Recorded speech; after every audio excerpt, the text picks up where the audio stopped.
Emvoice 1, like any vocalist, requires some mixing in order to get the best possible sound for your tracks. We've already covered a basic mixing chain in a previous video, but in this video we'll be showing you a more advanced chain using EQ, compression, multiband compression, de-essing and reverb. We'll be working on the track Shadow Fears by Greg Gavitt. Gavitt wrote this song using our male voice, Jay. We'll start off with some compression. Let's apply around 10 dB of gain reduction, with the attack at around 1 to 2 milliseconds and the release at around 60 milliseconds.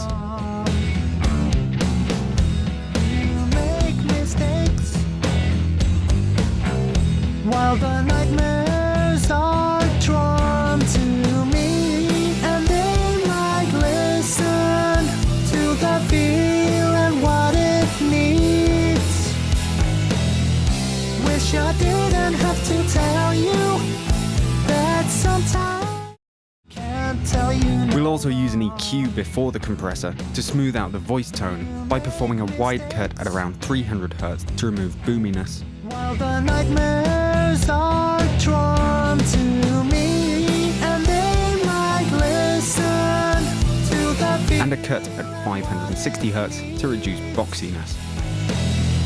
Wish I didn't have to tell you that sometimes they won't. We can see how the levels across the frequency spectrum have become more uniform by looking at some spectrum analyzers.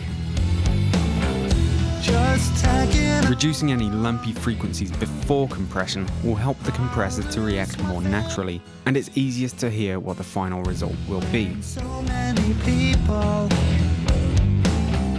can't tell you. As with any singer, different parts of Emvoice's frequency spectrum lend different characteristics to the overall voice.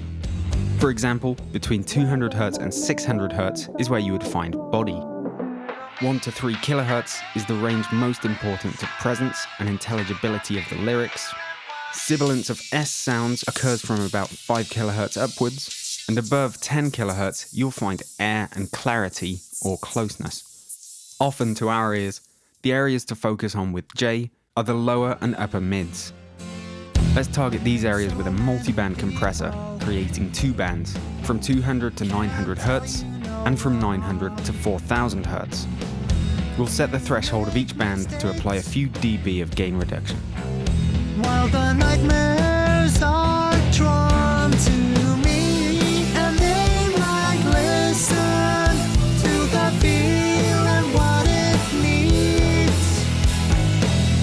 These changes will often improve the tonality of J, opening the voice up and giving it more sense of depth. We can also add a bit of air to the vocal part with a simple high shelf boost using the highest band of the compressor. Just tagging along. I'll lose my faith. After applying compression and EQ to a vocal, sibilance can become very prevalent. Luckily, this is easy to deal with by using a de-esser, which you can set so that it simply turns down the S's. While the nightmares are drawn to me, and they might listen. Be careful when using your de-esser to not overdo it. Over de-essed vocals can sound like the singer has a lisp. Wish I didn't have to tell you that sometimes they won't leave. Let's also add a little reverb to help the track sit in the mix.